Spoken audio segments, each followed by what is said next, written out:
Siapa yang orang Kristen? Mari kita lihat bagian-bagian dari Alkitab kita berikut ini. Boleh lagi Pak Surbakti dibacakan buat kita Pak 2 Timotius 2 ayat 19. 2 Timotius 2 ayat 19. ayat 19. Ya. Tetapi dasar yang diletakkan Allah itu teguh, dan materainya ialah Tuhan mengenal siapa kepunyaannya, dan setiap orang menyebut nama Tuhan hendaklah meninggalkan kejahatan. Terima kasih, Pak. Ya, terima kasih, Pak. Yang pertama, orang Kristen menurut Alkitab, bukan menurut Tony. Alkitab loh Bapak Ibu. Jelas dikatakan dalam 2 Timotius 2:19. Dasar yang diletakkan Allah itu teguh dan materainya ialah, artinya apa? Bukti nyata, bukti konkret. Ya. Orang Kristen itu di dalam 2 Timotius 2:19, Tuhan mengenal siapa kepunyaannya.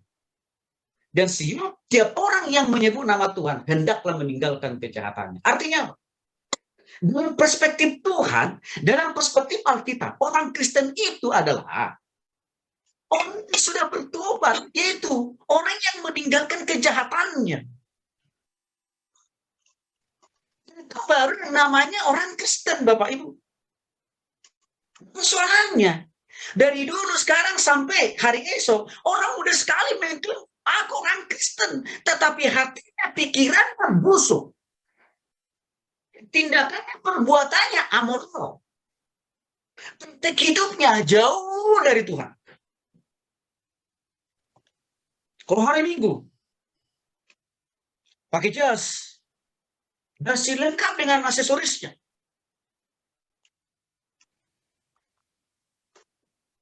Kelihatan setengah manusia, setengah malaikat. Tetapi setelah keluar dari gereja, dan kelihatan tuh bukti pertobatannya. Apalagi setelah beranjak ke hari Senin, melakukan aktivitas kembali seperti hari-hari yang lalu, sampai hari Selasa. Ngerampok tetap aja ngerampok. Nyopet tetap aja juga nyopet. Ini ada pertobatan. Ini yang pertama dikatakan oleh Tuhan. Baru namanya Kristen. Karena setiap orang yang menyebut nama Tuhan, harus hendaklah meninggalkan kejahatan. Bapak Ibu dikasih oleh Tuhan Yesus Kristus. Sekali lagi, ini yang harus kita sampaikan kepada jemaat. Ini harus kita sampaikan kepada orang-orang yang kita layani. Jangan sekedar mudah mengatakan, aku Kristen. Tetapi praktek hidupnya, tindakan dan perbuatan, isi hati dan pikirannya, sebenarnya tidak pernah bertobat. Sebenarnya, dari waktu ke waktu, selalu memikirkan dan merancang berbuat sesuatu hal yang jahat. Hal yang seperti ini sangat minim kita jumpai di dunia ini, bahkan di negeri ini, Bapak Ibu. Walaupun makin bertambah-tambah orang yang menjadi pemeluk agama Protestan, menjadi pemeluk agama Katolik. Tetapi, kalau kita lihat, pertumbuhan, ya, atau pertambahan orang yang menganut agama Protestan atau Katolik tidak sebanding dengan pertobatan. Ini yang paling disayangkan. Wah, saya katakan tadi, rajin berdoa, rajin baca Alkitab, rajin ibadah tiap minggu, rajin melayani Tuhan, tetapi hidup nggak pernah bertobat. Seringkali saya katakan, ya, ngakunya bertobat, tetapi sebenarnya tindakan dan perbuatannya atau praktik hidupnya hanya sekedar berobat, bukan bertobat. Kalau berobat itu artinya bahwa kambuhan ya Bapak Ibu ya. Jadi kalau hari Minggu itu dia berobat ya, datang kepada Tuhan hari Minggu, berobat namanya itu. Artinya apa? Dosa-dosa hari Senin, Selasa, Rabu, Kamis, Jumat, Sabtu diobati, dihapus hari Minggu dengan datang ke gereja, dengan ikut ibadah online. Tapi nanti setelah selesai ibadah hari Minggu, lalu kembali ke kehidupan sehari-hari, dari hari Senin sampai dengan Sabtu kembali lagi ke lagu yang lama, aku masih seperti yang dulu. Nggak ada pertobatan. Itulah realitas yang ada di dalam kehidupan kekristenan kita hari ini, Bapak Ibu. Dan itu adalah menjadi sebuah gambaran dan tantangan buat kita, Bapak Ibu. Ayo. Kita memberitakan Injil kepada orang-orang di sekitar kita. Bertobat. Bertobat itu dalam pengertian yang lain adalah meninggalkan semua bentuk kejahatan di hati, di pikiran, dan perasaannya. 180 derajat. Bukan hanya 1 derajat berubahnya, bertobat enggak. 180 derajat. Dan pertobatan itu harus terlihat di hati, di pikiran, perasaan, tindakan, dan perbuatan. Ini namanya baru bertobat. Yang kedua, Berikles baca dulu, Berikles. Ini pasal 1 ayat 12.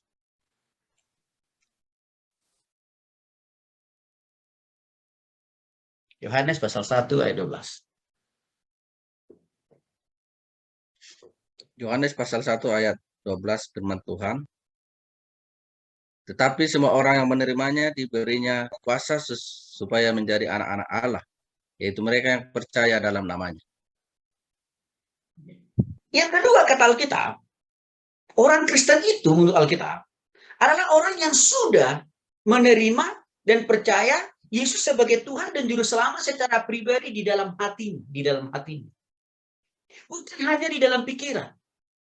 Kalau hanya dalam pikiran, Nikodemus juga lulus, Bapak Ibu. Tapi di hati, Nikodemus juga lulus terima Yesus sebagai Tuhan dan Juru Selamat. Persoalan kita itu, seringkali orang hanya tahu Yesus itu Tuhan di pikiran. Tapi di hatinya, di dalam totalitas tindakan dan perbuatannya, tidak mengaku Yesus sebagai Tuhan. Karena terbukti apa? Tindakan dan perbuatannya masih juga penuh dengan noda dan dosa. Maka di sini Alkitab katakan, orang Kristen itu adalah orang yang sudah menerima Yesus di dalam hatinya. Dan ini harus dilakukan secara pribadi.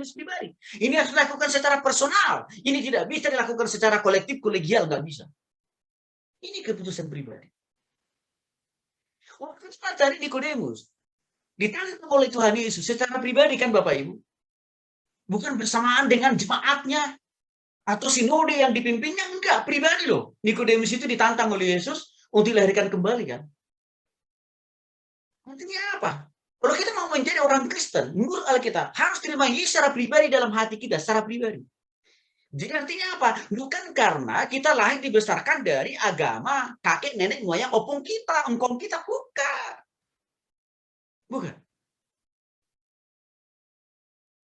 Tapi harus terima secara pribadi di dalam hati. Benar-benar dikasih oleh Tuhan Yesus Kristus. Dulu, sebelum ada orang yang menginjili saya, sangat sulit saya pahami apa yang dimaksud dengan dilahirkan kembali. Artinya, perspektif berpikir saya dulu sama seperti Nikodemus, Bapak Ibu. Sama seperti Nikodemus. Apalagi saya katakan tadi. Ya, saya dan kami 7 bersaudara dibentuk dari keluarga Kristiani yang super taat. Waktu saya dengar orang mendengung-dengungkan tentang lahir baru, ini ajaran sesat dari mana ini juga? Karena waktu itu saya nggak paham. Tapi baru setelah saya diinjili, dijelaskan. Lalu saya dikasih 3, Yohanes pasal 3 tadi. Wah, saya bilang, Tuhan, saya bertobat deh. Saya ngaku dosa saya salah. Saya sok tahu selama ini. Ya, sok merasa sudah jadi orang Kristen, tapi rupanya belum, Tuhan. Mohon ampun saya mau bertobat kepada Tuhan. Untuk itulah, tahun 94 saya ambil keputusan untuk bertobat terima Yesus Bapak Ibu di dalam hati saya. Baru saya alahin betul. Oh Tuhan, terima kasih. Tuhan masih berikan anugerah buat saya untuk menjadi orang Kristen dengan bertobat kepada Yesus. Dalam konteks ini saya mau jelaskan kepada kita Bapak Ibu yang dikasih oleh Tuhan Yesus Kristus. Ya, mari kita menjadi orang Kristen. Bukan kata Pak Pendeta kita. Bukan kata saya, bukan. Tapi kata Alkitab. Karena hari-hari ini ada banyak sekali orang Kristen bukan dibawa untuk memahami, melakukan apa kata firman Tuhan, tapi hanya sekedar apa kata gembalanya, apa kata pendetanya. Itu jadi masalah.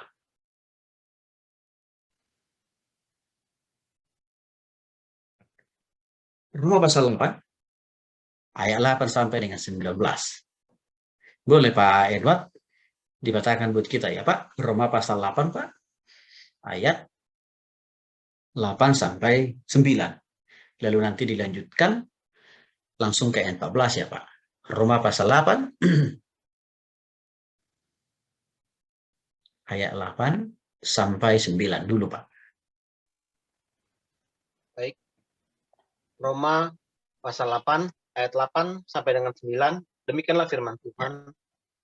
Mereka yang hidup dalam daging tidak mungkin berkenan kepada Allah, tetapi kamu tidak hidup dalam daging, melainkan dalam roh. Jika memang roh Allah diam di dalam kamu, tetapi jika orang tidak memiliki roh Kristus, ia bukan milik Kristus. Langsung ke ayat 14 ya Pak. Roma 8 ayat 14, demikianlah firman Tuhan. Semua orang yang dipimpin roh Allah adalah anak Allah. Baik. Terima kasih Pak Edward. Bapak Ibu dikasih oleh Tuhan Yesus Kristus. Siapakah yang orang Kristen yang dimaksud menurut Alkitab? Dalam Roma pasal 8 tadi kita bisa melihat jelas Bapak Ibu. Ya. Orang Kristen adalah orang yang hidupnya dikuasai, dipimpin dan dikendalikan oleh Roh Kudus, bukan Roh Kudus, bukan. Roh Kudus kok. Jauh beda banget antara Roh Kudus dengan Roh Kudus. Kalau Roh Kudus itu yang dari Jawa Tengah. Tapi yang dimaksud dengan di sini Roh Kudus adalah Roh Allah Bapak Ibu ya. Artinya apa Bapak Ibu? Orang Kristen menurut Alkitab, setiap waktu, setiap saat dia harus mau terus dipimpin dan diarahkan oleh Roh Allah itu. Ya.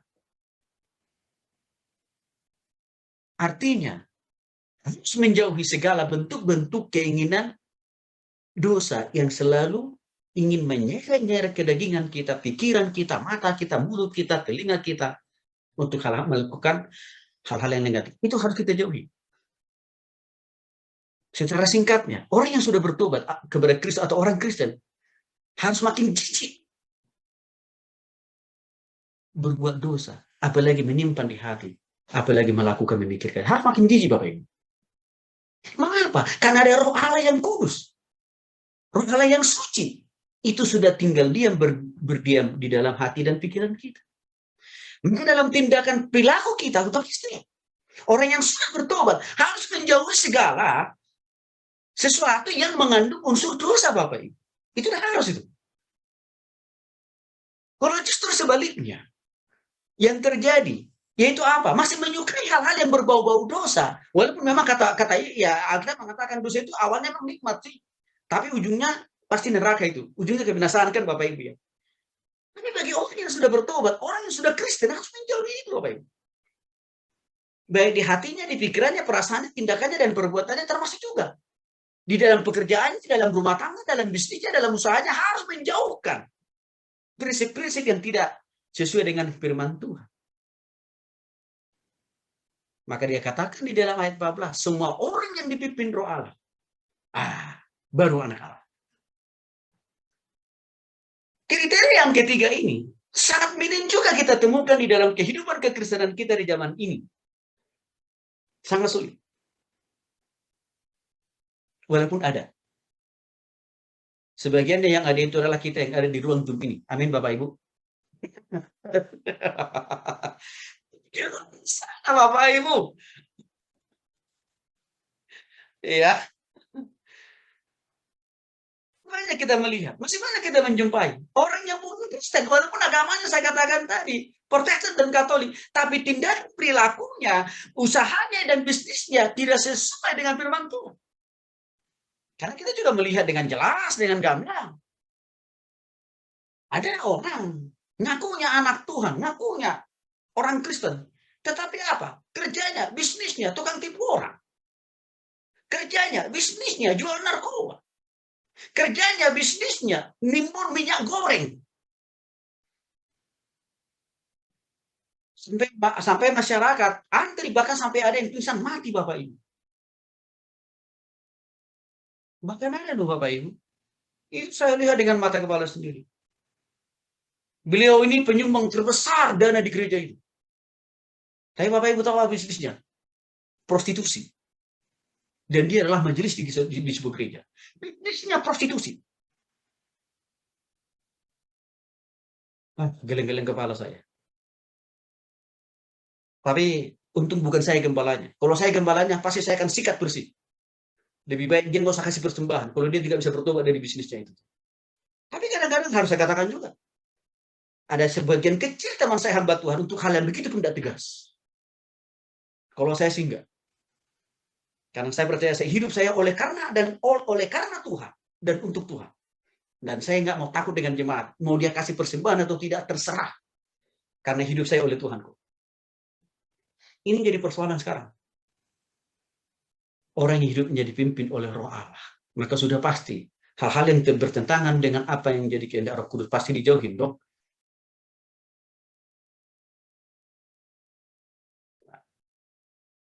Saya lihat kita punya teman baru bergabung hari ini. Saya kasih kehormatan dulu kepada beliau. Namanya Pak Yakob Purba. Selamat bergabung Pak Yakob. Pak Yakob, bolehkah dibacakan buat kita 1 Yohanes 3:10, Pak? Kalau boleh, boleh? Sebentar Pak ya. Oke, nggak apa-apa Pak. Nggak apa-apa. Ya, Bapak Ibu, Pak Yakob ini teman saya dengan Pak Surbakti di kelas sekolah Alkitab malam Senin. Tapi beliau mau bergabung dengan kita sore hari ini. Wah, puji Tuhan, makasih Pak Yakob. 1 Yohanes 3 ayat 10, Pak. 1 Yohanes 3 ayat 10. 1 Yohanes 3 ayat 10 Pak ya. Ya, betul. Aduh. Ini maaf Pak, ini mata saya kurang jelas ini Pak. Oh, oke. Baik. Iya. Berarti Pak Yakob sambil dengerin aja Pak, biar teman yang lain yang baca ya. Nggak apa-apa ya Pak ya? Iya Pak, iya. Oke. Baik, Bikles baca lagi Bikles. 1 Yohanes 3 ayat 10 Bikles.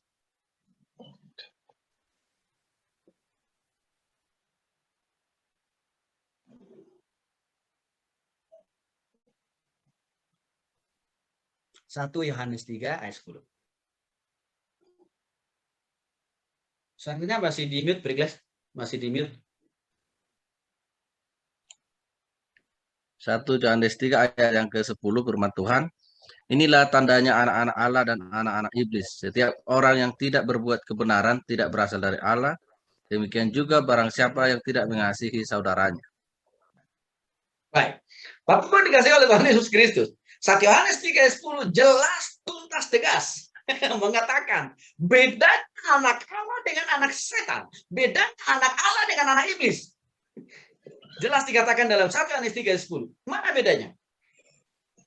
Ini tandanya anak Allah. Apa tandanya? Ya. Setiap orang yang tidak berbuat kebenaran tidak berasal dari Allah. Ini tandanya anak iblis nih. Setiap orang yang tidak berbuat kebenaran ini pasti bukan anak Allah, tapi anak setan, anak iblis. Jelas itu Bapak Ibu ya. Kalau isi hatinya, pikirannya, perasaannya, totalitas hidupnya, penggunaan tangan, kakinya, mulutnya, matanya, telinganya, sehari-hari, baik dalam usahanya, pekerjaannya, dan bisnisnya, masih memakai cara-cara yang bengkok, masih memakai cara-cara yang salah, masih memakai cara-cara yang tidak Tuhan kehendaki, berarti dia adalah anak setan atau anak iblis.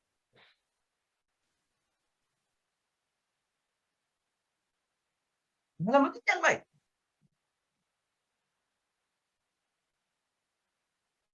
Yang melayani Tuhan. Memberitakan firman. Mengajar banyak orang. Melakukan banyak mujizat. Mengusir banyak setan. Tetapi kalau isi hati, pikiran, dan perasaan, bahkan juga pengalamannya, karakternya, sifatnya tidak sama seperti Kristus, dia masih dikategorikan anak setan. Kita hanya menilai output yang kita hasilkan. Tidak hanya menilai dari yang kita kerjakan, enggak, tapi bagaimana hidup kita juga. Harus juga berkenan di hadapan Tuhan dari waktu ke waktu. Baru itu namanya anak Tuhan.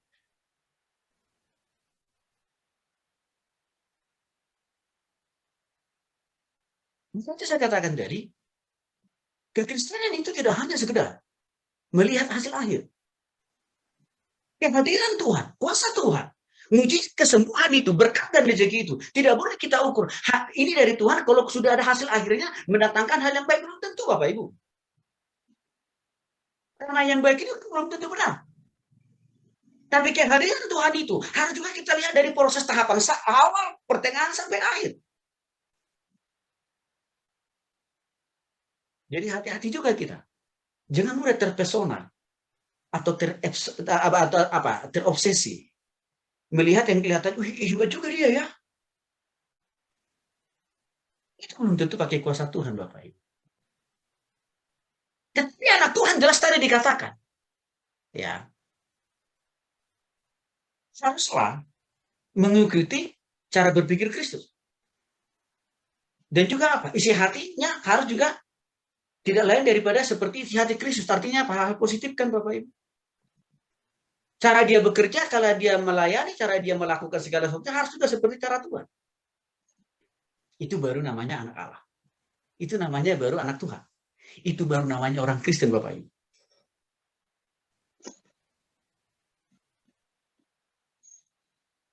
Saya kira kita semua sangat sering mendengar lagu yang sering diajarkan oleh guru-guru sekolah minggu. Baik kepada kita, bahkan juga kepada anak-anak kita. Yang berjudul, Aku anak Allah, engkau anak Allah, kita semua anak Allah. Gitu. Saya nyanyikan lagu itu pulang dari gereja. Sikap, karakter, dan perbuatannya berubah. Tidak lagi seperti lagu tadi. Tapi liriknya menjadi berubah. Aku anak setan, engkau anak setan, kita semua sama-sama anak setan. Gitu. Dan Allah itu tidak parsial. Tidak hanya di dalam ruang gereja. Tapi Allah itu juga harus terlihat di luar ruang gereja. Maksudnya apa? Setelah kita keluar dari gereja, kita harus tetap mempraktekkan nilai-nilai dan karakter Allah. Mulai hari Senin, Selasa, Rabu, Kamis, Jumat, Sabtu, balik lagi ke hari Minggu. Jadi tidak cukup hanya sekedar hari Minggu menjadi anak Allah, lalu hari Senin sampai dengan hari Sabtu menjadi anak setan. Itu bukan Allah.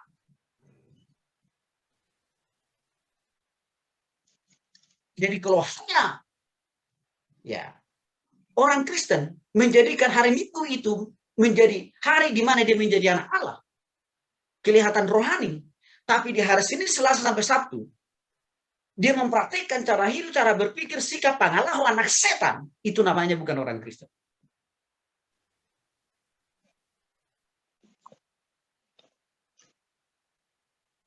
Bapak Ibu dikasih oleh Tuhan Yesus Kristus. Dari sini jelas bedanya anak Allah dengan anak setan. Bedanya orang yang bukan Kristen dan juga dengan orang Kristen menurut Alkitab.